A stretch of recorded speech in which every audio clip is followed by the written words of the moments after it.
حجاج کرام قربانی کرتے ہیں، اور اگر نہ کر سکیں تو ان کے لیے روزوں سے فدیہ دینے کا حکم ہے. لیکن یہ قربانی یاد رکھیے کہ صرف حجاج کرام کے لیے نہیں ہے، بلکہ دنیا بھر میں جہاں کہیں مسلمان ہوں، وہ حج کے اس عظیم موقع پر ان کے ساتھ جذباتی طور پر اور ایک ریچول میں شریک ہونے کے لیے جہاں کہیں وہ رہتے ہوں وہاں قربانی کریں. کیونکہ نبی اکرم صلی اللہ علیہ وسلم جب مدینہ میں رہتے تھے ہجرت کے بعد، تو آپ مدینہ میں ہر سال قربانی کرتے تھے. یعنی صرف آپ نے حج کے موقع پر ہی نہیں قربانی کی، بلکہ مدینہ میں حج کے علاوہ بھی اور سفر میں بھی آپ نے قربانی کی. اب یہاں ہم قربانی سے متعلق چند مزید باتوں کا ذکر کریں گے. سب سے پہلے تو یہ کہ قربانی کا جانور کیسے ہو، یعنی کیسا جانور قربان کرنا چاہیے. اونٹوں کا ذکر تو ابھی آپ نے قرآن پاک میں سنا.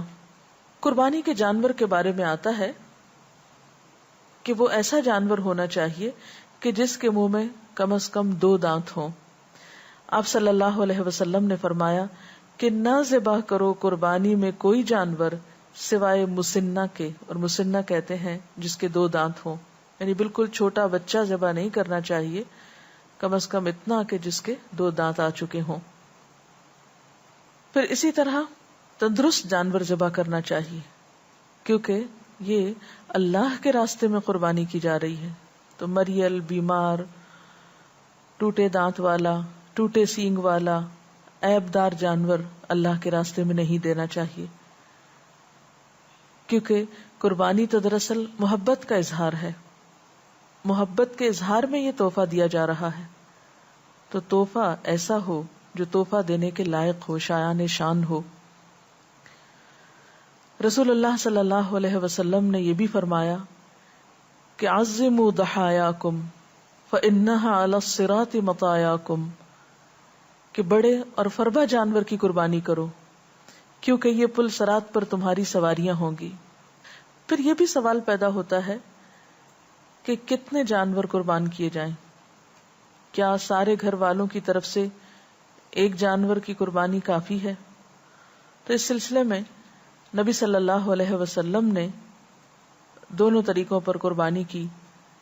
حج کے موقع پر آپ نے 100 اونٹوں کی قربانی دی، لیکن دوسری طرف ایک اور موقع پر آپ صلی اللہ علیہ وسلم نے اپنے سارے گھر والوں کی طرف سے 1 بکری کی قربانی کی.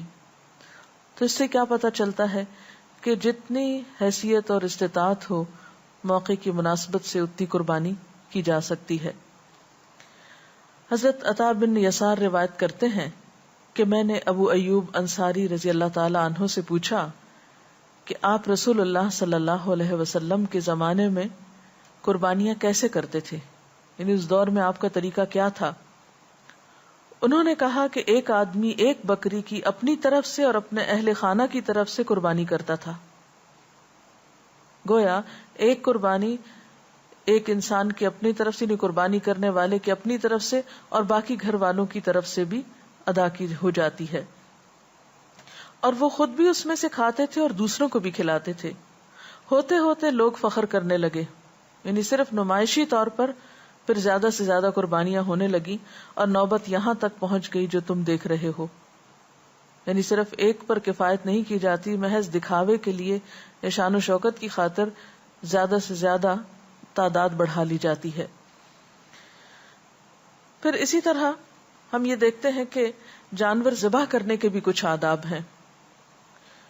مثلاً یہ کہ چھری تیز ہونی چاہیے، جانور کو ذبح کرتے وقت اسے اذیت نہیں دینی چاہیے.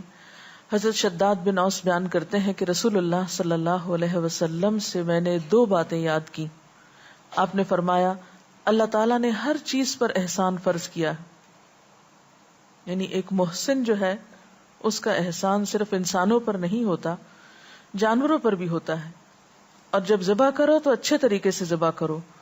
جب تم میں سے کوئی ذبح کرنا چاہے تو وہ چھری کو اچھی طرح تیز کرے اور اپنے جانور کو آرام دے. یعنی ذبح کرتے وقت جانور کو کسی قسم کی تکلیف نہیں دینی چاہیے. پھر اسی طرح یہ ہے کہ قربانی کرنے والا اگر قربانی اپنے ہاتھ سے ذبح کرے تو وہ زیادہ بہتر ہے، لیکن اگر وہ خود نہ کر سکتا ہو تو کسی اور سے بھی کروا سکتا ہے اور خود پاس کھڑا رہ کر دیکھ بھی سکتا ہے۔ پھر اسی طرح جانور کو قبلہ رخ کر کے دعا پڑھ کے ذبح کرنا چاہیے، بسم اللہ اللہ اکبر سے شروع کرنا چاہیے۔ اسی طرح جو مزید دعا ہے وہ ہے انی وجہت وجہی للذی فطر السماوات والارض حنیفا وما انا من المشرکین ان صلاتی ونسکی ومحیای ومماتی للہ رب العالمین لا شریک لہ وبذلک امرت وانا اول المسلمین اللہم ھذا منک ولک تقبل منی کما تقبلت من ابراہیم خلیلک بسم اللہ اللہ اکبر۔ میں نے اپنا رخ اس ہستی کی طرف کر لیا جس نے آسمانوں اور زمین کو پیدا کیا، اور میں ہرگز مشرکین میں سے نہیں ہوں۔ بے شک میری نماز اور میری قربانی، میرا جینا اور میرا مرنا صرف اللہ رب العالمین کے لیے ہے، اس کا کوئی شریک نہیں ہے۔ مجھے اس کا حکم دیا گیا ہے اور میں سب سے پہلے سر اطاعت جھکانے والا ہوں۔ خدایا میں تیری خوشنودی کے لیے یہ قربانی کرتا ہوں، تو اسے مجھ سے قبول فرما لے، جس طرح تو نے اپنے خلیل حضرت ابراہیم علیہ السلام کی قربانی قبول فرمائی۔ اللہ کے نام پر ذبح کرتا ہوں، اللہ بہت بڑا ہے۔ پھر اسی طرح قربانی کرتے وقت یہ بھی خیال رکھنا چاہیے کہ قربانی کا گوشت اور کھال وغیرہ ان کا صدقہ کیا جائے۔ گوشت کے بارے میں تو یہ ہے کہ خود بھی کھا سکتے ہیں اور صدقہ بھی کر سکتے ہیں، لیکن کھال خود نہیں رکھ سکتے۔ کھال کے بارے میں حکم یہی ہے کہ اسے صدقہ کیا جائے۔ اسی طرح اگر جانور کے گلے میں کوئی رسی ہے یا سنگلی ہے یا جو بھی اس سے متعلق چیزیں ہیں، ان سب کا بھی صدقہ کر دینا چاہیے۔ جہاں تک گوشت کی تقسیم کا تعلق ہے تو بہتر یہ ہے کہ اس کے 3 حصے کیے جائیں، ایک حصہ رشتہ داروں کو، ایک حصہ غریبوں مسکینوں کو اور ایک حصہ خود۔